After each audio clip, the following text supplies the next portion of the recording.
Floppy Waffle 69 here, and today's video we are starting a new down the line series going from the Omaha to the USS Worcester.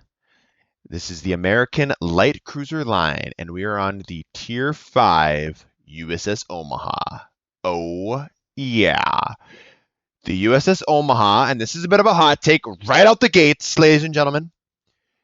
The USS Omaha might be one of the most criminally misjudged and misplayed ships in the entire game.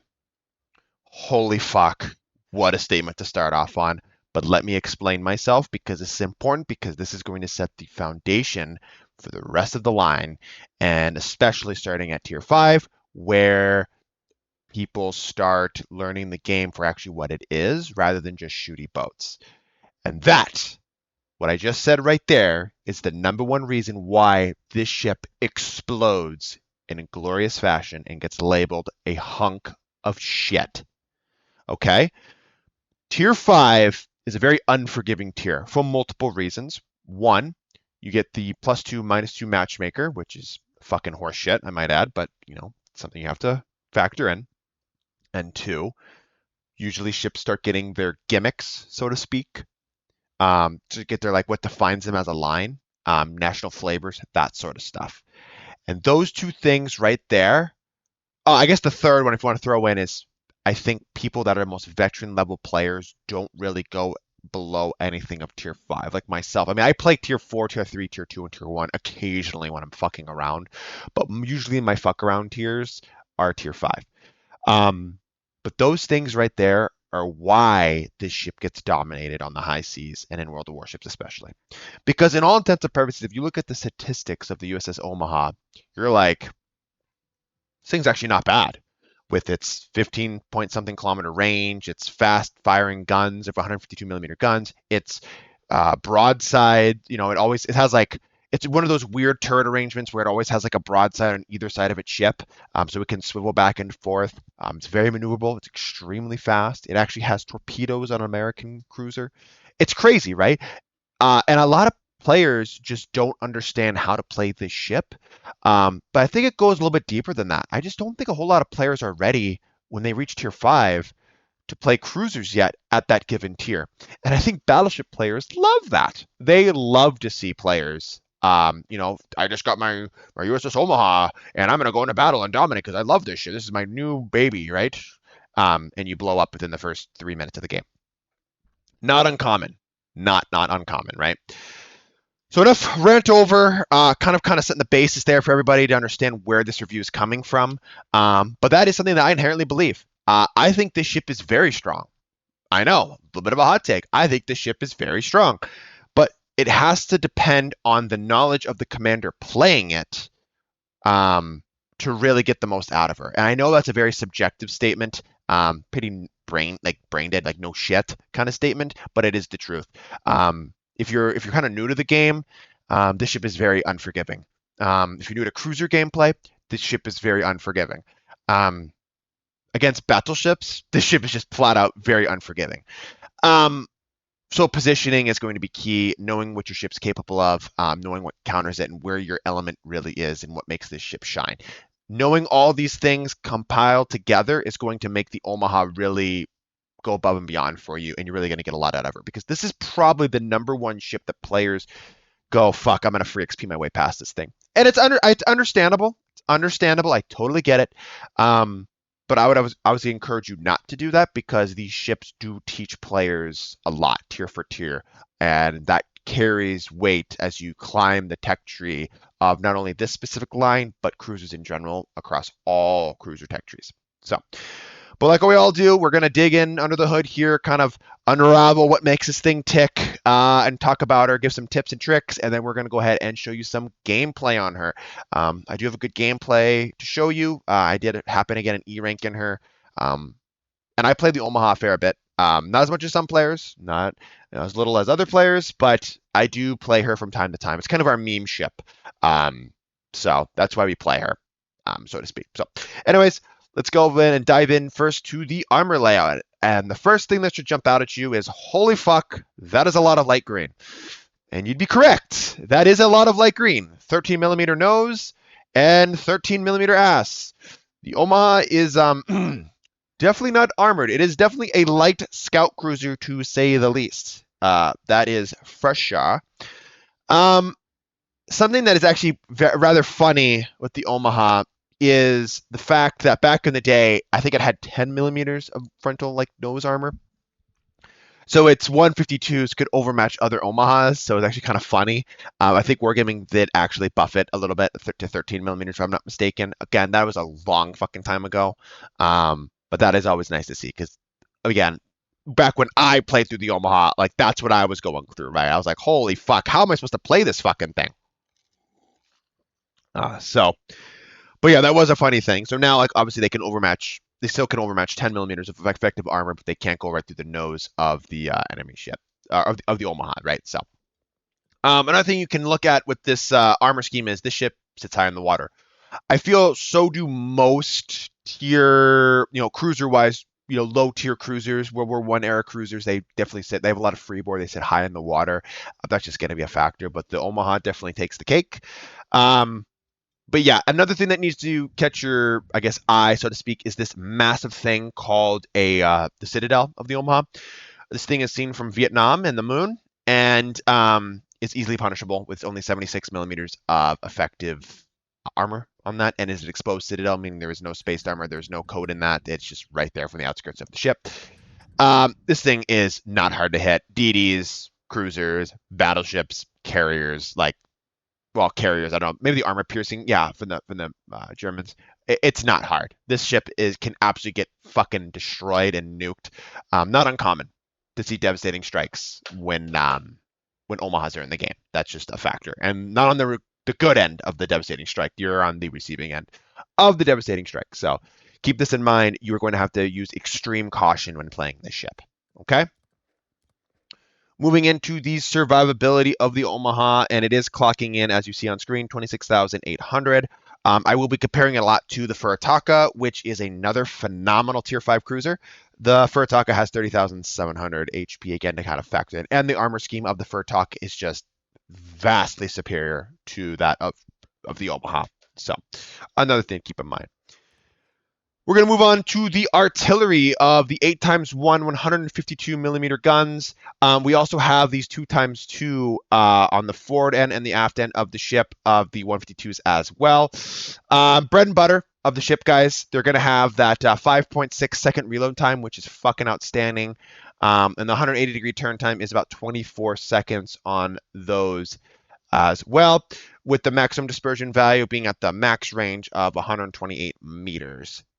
Too. So, the Omaha definitely makes up for its dispersion values with its more of shell volume going down range. You're not really going to be pinpointing your shells like the Furitaka can. This is going to be more of the spray and pray, throwing shells down range at rapid succession and landing them and hoping for the best. That's how the Omaha usually plays. Maximum range of 15.2, pretty fucking nice. Again, emphasizing that, why does this thing have so much range as a tier 5 cruiser? Well, that is a safety mechanism, kind of what I've spoke about with like the Ibuki, for example. Telling you, yeah, like I wouldn't get in close with this thing. Wouldn't get in close with this thing unless you're really forced to, and you're forced to do so. Or pushing at the end of the game when there's less battleships in the game, or you can mitigate the amount of targets shooting at you. This ship is going to start off in the back of the map. I would say around the 14 kilometer, not necessarily 15 kilometer range, maybe 13 and a half, kiting away as it has the speed to do so in the turning circle radius. It's very good at actively maneuvering and dodging. Would not recommend sitting in smoke screens, even though if you have playing with a div mate and they're somewhere within the vicinity that's not going to be exposing your smoke firing penalty, hey, all you. But for me, I find this thing is definitely more of an open water kiter. You're going to get the most out of it if you do that. Holy fuck, an American cruiser that has torpedoes. What does that mean? Does that mean we have to sail in at 5.5 kilometers and use them? Fuck, no, but you have them. 4x3, 533 millimeter torpedoes. They reload in about 66 seconds, and they do around 12,000 damage, a little bit less than that, 56 knots, with 1.1 kilometer detectability, giving the opponent about 7.3 seconds reaction time. You have them. It's great. They can make the occasional rip around the island torpedo shit, or if a DD thinks he's going to have balls or battleship that come around the island, you have that safety mechanism for that like anti-push. I wouldn't really use these torpedoes as like a pushing tactic. I would use them as a counter and a deterrence for people trying to push you more so. That's just kind of how the Omaha ticks. I know I have an example in the battle of me actually doing that, but I had the HP to spare, knowing that I believe it was the October Revolution, if I'm not sure. He only had his one turn on me, so I ate the one Citadel, and I was able to torpedo spam him. Kind of example of how to do it. You kind of read the situation. But you have them. We do have the airstrikes, thank God. Depth charge airstrikes, not bad. AA with the continuous damage of 137 damage per second. Yeah, I mean, basically your A strength, what it gives you like a 12 rating of no long range at all. Medium range is 85, and short range at 2 kilometers is 89. No flak. Yikes. Yeah, Omaha is not known for the AA, fella. I'll tell you that for free. You do have the useless fighter aircraft that you can rip up there, potentially for the occasional spotting of ships around the islands, or for bad CV players that let their squadron get attacked. You have it, but then again, don't rely too much on it because it's a fighter. Everyone should know by now the fighter consumable is not as good as we think it is, or it should be. That should be the best statement for it. Maneuverability, and this is where a good thing. This is where it looks really good for an upside. Like I kind of told you about, 34 knots as a top speed with a 600 meter turning circle radius and a rudder shift time of 5.7. I mean, that's pretty fucking maneuverable. That's why I recommend kiting with her. I think you're going to get a lot out of her when you kite. You're going to be able to dodge shells. It's one of those ships where it's you either dodge all the incoming battleship salvo shells at you to take 0 damage, or if you eat one, it has a chance of going right through and hitting your citadel and taking massive amounts of damage.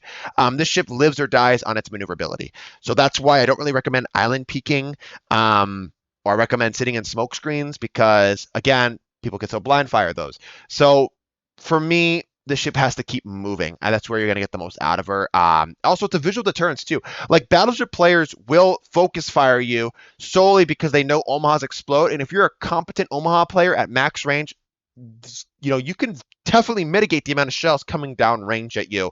Obviously, it depends on the skill level and the aiming ability of the opponent shooting at you. But yeah, you could definitely throw off their aim and make them waste salvos that could be used on other ships that have thus a higher carry potential. So, all right.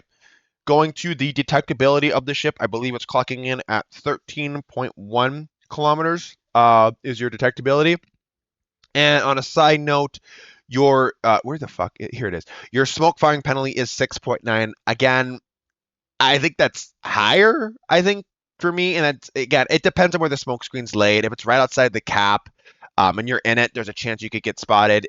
If it's away from the cap, obviously you can utilize that. But again, I would recommend moving more so. Obviously, hydroacoustic search is what you take on this ship, and it's for good reason. So, all right, so that's the Omaha for statistics wise. Some stuff I want to talk to you about the Omaha is, kind of what I already said about her.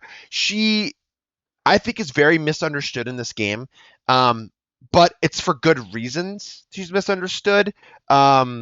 Because players, again, we're on the North America server, and this is more apparent towards North America. I don't know how Europe or Asia or anything like that is with this, but obviously these are popular lines for people to do. Worcester existed, Des Moines existed. People want those ships.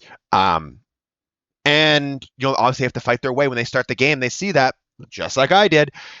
They have to fight their way through the Omaha, and it can be a bit of a struggle. Okay, don't let this deter you. You definitely can get good results in her, but you have to play her a certain way to get those good results. And that's not me pumping tires or anything like that. That's just how it is. A lot of other CCs, content creators, whatever you want to say, out there that, give advice. They play a game, they cherry pick it, and they're like, holy fuck, this thing's phenomenal. But they don't really necessarily do any teaching with her. My premise on this video is kind of do a little bit of teaching with you, with this ship, because I feel like there is stuff to learn. And again, This ship in particular, if you can master the Omaha, not only can you master the rest of the line, the Worcester line, but I think any open water kiting cruiser, you can start mastering by mastering this ship. And this is a tier 5 ship.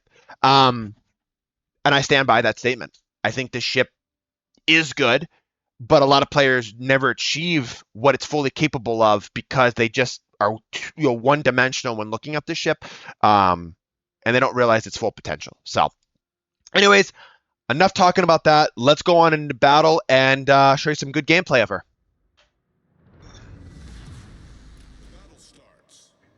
All right, fellas, here we are in battle with the USS Omaha, the Tier 5 light cruiser, scout cruiser, I might add, going down to the Worcester line. Now, I'm going to try to do my best to do some, I guess, coaching without trying to sound like a condescending asshole. It's just because how this ship is. This ship is tough to play. I'll tell you right off the bat, this ship is tough to play. But I feel like for us that, we've progressed to tier 10, we are basically at end game, we're starting to get all these super ships, whatever. Going back down to play this ship, or just ships in general that we maybe struggled with when we originally first tried playing the game or grinding originally down these lines, it's actually kind of fun, and I highly recommend it. So if you are one of those players such as myself, maybe go back, buy this thing, and see what you can do. Because I'm telling you, now with your knowledge of the game, this ship could be more fun for you. And for those out there that are watching that, hey, I haven't tried this line, or fuck, I hate this ship, I'm going to do my best to give you some tips and tricks just to get better results in her. So the first thing I want to talk about the USS Omaha is notice how I am starting to kite away. This is a tactic I usually utilize in ships that don't have smoke screens, that can't like create their own cover, or I'm playing solo without a div mate. If this destroyer was my div mate, it'd be a little bit different, but it's not. I don't know what he's doing. I don't know. I'm not actively communicating with him, only other than in chat. So I'm trying to provide the best support I possibly can while also survive. Basically trying to live, trying to increase my survival, I guess, ability as well. Because if I am dead, obviously I can't support him. I'm not to ship down, and they clock up on their I guess, points for the match. So notice how I'm slowly reversing into battle. Reversing towards the cap, utilizing my broadside here to actively fire as many guns as I possibly can at the target, while also noting with my priority target going off, or not going off in this stance, that no battleships or other ships are targeting me. So I'm kind of free ranging, or free reign, to do as much damage as I possibly can to this target. Obviously, I think he takes down my destroyer, right, which is sad. So we're actually going to hit the throttle, and we're going to start turning in because he doesn't disengage, and we're going to want to take him out as fast as possible, and we actually pick up the kill there. That is a tactic I want you guys to utilize. With some cruisers, obviously it kind of differentiates depending on the cruiser line and the nation. But this is a good tactic to utilize, especially in low tier, or ships that rely on open water kiting. And the Omaha is no exception. Switching to the armor piercing here, and I know I didn't talk a whole lot about the armor piercing. I kind of brushed through a little bit. The armor piercing is potent. These are 152s. They have a good flight trajectory. They hit hard, have decent penetration against other lightly armored targets, like I guess it's an Omaha, right, or Phoenix itself. Why not lone lock it? Try your shot, right? These are light targets. I mean, as you see, even from these ranges of 13, 12 kilometers, I'm still getting overpens. That just shows you how lightly armored these targets are.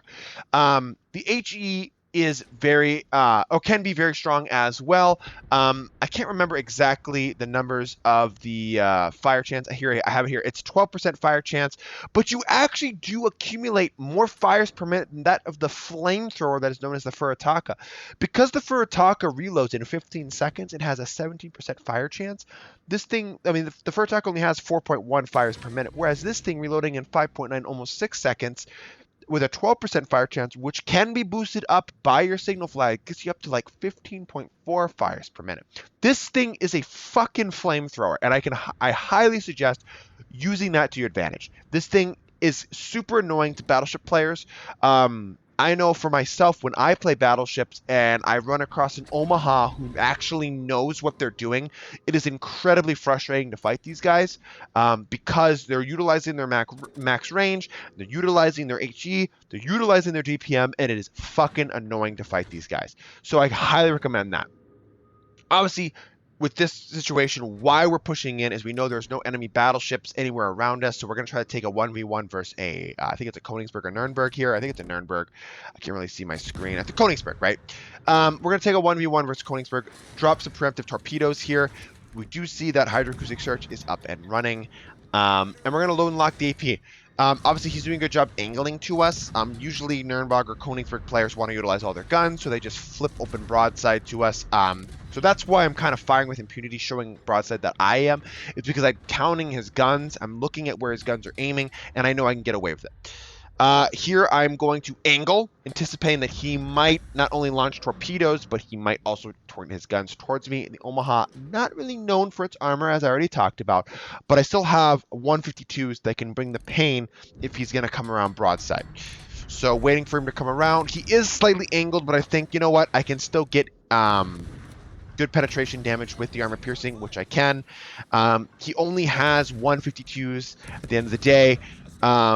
Or 150s, I think, so I know that I can still punish him, and he's showing broadside here, and for some reason I'm not getting any Citadel ribbons. Obviously, he's using the white indicator to utilize his torpedoes, and I am able to dodge those torpedoes with no problem at all, not even breaking a sweat, as those go right to the island, but my torpedoes, with his hydro up, I might add, happen to slam right into him too. So again, the torpedoes, utilizing them not necessarily as an offensive, but a defensive tool, that is kind of what I recommend for the Omaha. When you get in these tight situations, that's when the torpedoes become very useful as more of a deterrence at a last resort, rather than going around the island, ripping around with the occasional YOLO. I do that in this game though, but you can see when the situation arrives why I did that. Okay, obviously I know I'm in a time crunch. The enemy battleship is to my right, so I'm going to do whatever I can possible to eliminate this enemy DD as soon as possible. Sucks my hydros down, but my fighter is up, potentially spotting him as he is shooting his guns, and I believe my battleship is spotting him as well. So we're going to continue to shoot HE. We're going to drop some torpedoes at the incoming potential cruiser that could be flying in there, to hopefully get some lucky strikes. But continue. I mean, the Omaha makes short work of DDs, guys, at low tier. You have so many guns, so rapid firing. DDs should be careful when dealing with Omahas. I know, shocker. That on the contrary, if you are in a destroyer and you have an Omaha within ranges of this, and they're dumb enough to show flat broadside, guys, load the AP. You will get Citadel ribbons for days against the Omaha, as it only has 76 millimeters of Citadel plating, and its Citadel sits so high in the damn water. It basically goes up all the way to the freeboard. This ship really has no armor, and it really takes it to the extreme. So, again, nothing to nothing to, well, I guess it is something to write home about. The speed, guys, 34 knots. Again, with the Sierra Mike bumping that up to 35, 36 kilometers. Or 36 knots, my bad. Again, this thing can rip around the map. Repositioning is super easy for the Omaha. Again, emphasizing that light scout cruiser role that the Omaha does bring to the table, guys. This thing, because of its repositioning, can get from flank to flank and support allies, which again is super useful. The Omaha really does bring that, I guess, team play element if played correctly. Because it can do so much. No, it doesn't have radar. Obviously, most ships don't, but hydroacoustic search is enough. With the torpedoes, too, to potentially stop enemy battleship advances, again, is great. And with the DPM, the ship is definitely to be feared. Notice how I'm angling just enough. I'm swiveling back and forth. I don't just sail in a straight line. That is going to emphasize, hiding, concealing my Citadel. It's also going to throw off enemy torpedoes attacks potentially as well, and it's going to bait enemy ships to shoot armor piercing at you. But if you angle back in time, which is why this thing's maneuverability is so good, they really can't punish your Citadel as well as you think they can. Which again, we give him the honk as we rip by and torpedo his ass. Again, I can't take enough good things about the Omaha. Again, when it finds itself in a top tier game, this thing is a top tier ship. When you find yourself double up tiered, that's when this thing really starts to get, painful to play, and you're really going to have to utilize your range to its fullest. Ships will go out of their way to shoot you. If you have the mentality that you are the underdog in the battle, I'm telling you, that will carry weight. That will transfer to a overall better gaming experience and a better team player just because of that. Now, this is what I talked about. Obviously, I know based upon the October Revolution where he is, you really can't swivel out broadside unless he tactically beaches. So I'm going to soak the one turret Citadel here, as you can see. Um, Easy to hit Citadel, not hard to hit. But I'm going to go ahead and launch my torpedoes, knowing that he can only maneuver so well, or his maneuverability is so limited in this narrow corridor that I can really take advantage of this and tactically beach while torpedoing him to get that free battleship kill. Obviously, that scores us the Kraken Unleashed and the High Caliber with the Devastating Strike. God, I don't know what else to talk about this ship, guys. It's tough because I also wanted to show a top, or sorry, a double up tiered game when I'm a tier 5 and a tier 7 game. But the files got corrupted somehow. I'm not 100% sure how that happened, but whatever. But I was still able to finish like top 2 on the team, top 3 on the team, basic XP earned with a couple kills under my belt, just because I really stuck with my team and I utilized my range to my advantage and my DPM. One of the ships I killed was a destroyer. The other was a battleship that I burned down. This ship is capable, but again, people don't know how to play this ship. They just sail around with shooty boats and I'm going to torpedo, I'm going to do this. You have to come at it with a more of a methodical thought process, and you will get better results out of your Omaha. My tips, if I've already listed, is you got to play, I guess, more on the patient side, a little bit more passive in the beginning of the game. You want to constantly keep moving, utilizing your range to your fullest, and obviously swiveling back and forth to get, broadside to broadside off because of your turret arrangement. I know I didn't go into much detail in the port screen about your turret arrangement, but it is an interesting turret arrangement, as you can see, with guns being, I guess, casemate, is that how you say it? Like built into the ship guns. So you can really swivel back and forth and really get a certain amount of guns to bear at a time. Really, the only turreted guns are the front and the aft of your ship that are the dual-barreled 152s. Other than that, everything else is built into the ship and can be fired on either broadside. Swiveling back and forth is key. And obviously, in the beginning of the game, start with the kite. You start with the kite. You're gonna potentially have higher survivability and do more impact that way rather than rushing fucking balls to the wall into the cap, where inevitably you're gonna have to turn out, and that is what's gonna make you get blowed the fuck up. So it's an interesting ship. I love her to death.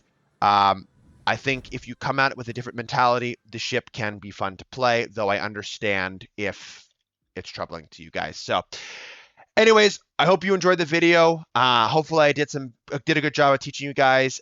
Stay tuned for the next one, and we'll keep cranking down the line here to the Worcester area. All right, have a good one, guys, and peace out.